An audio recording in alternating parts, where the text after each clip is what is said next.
Bonjour,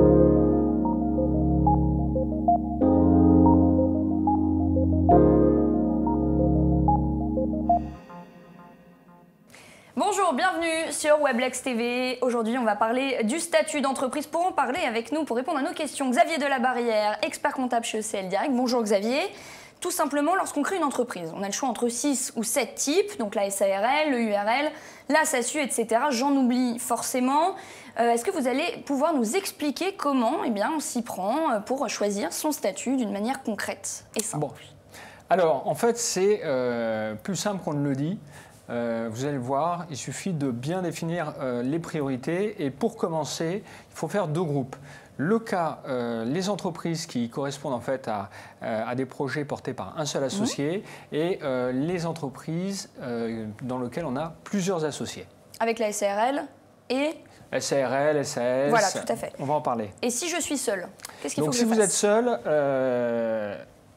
dans la plupart des cas, vous pouvez choisir l'EIRL. EIRL, entreprise individuelle à responsabilité limitée, très rapide à créer, ça coûte 3 fois rien, pas de capital social, ça se monte et ça se démonte très simplement. Ça correspond aux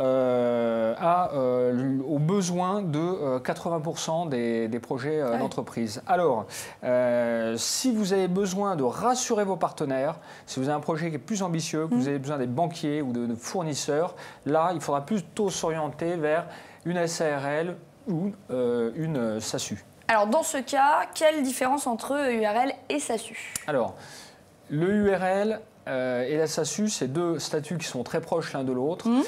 Pour faire très simple, vous pouvez considérer que dans le URL, vous payez moins de cotisations sociales, donc ça coûte moins cher.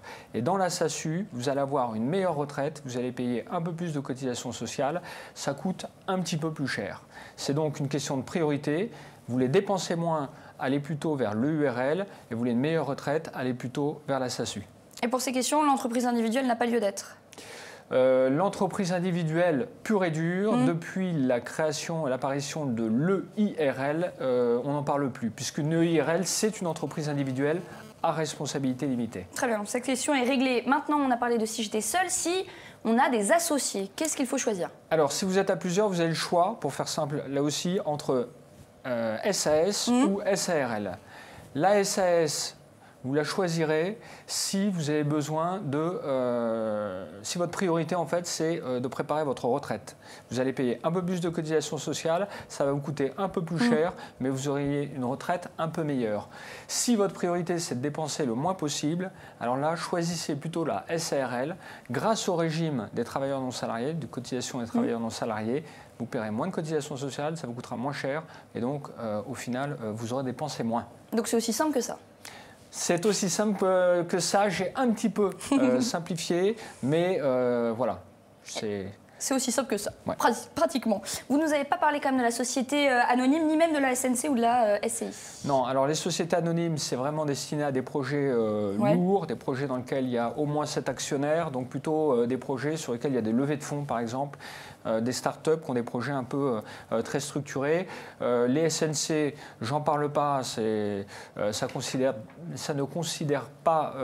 concerne pas les projets entrepreneuriaux. Et les SCI, c'est uniquement pour l'immobilier. Voilà. Très bien. Eh bien, tout est dit. Merci à vous, Xavier Delabarrière, d'avoir été avec nous.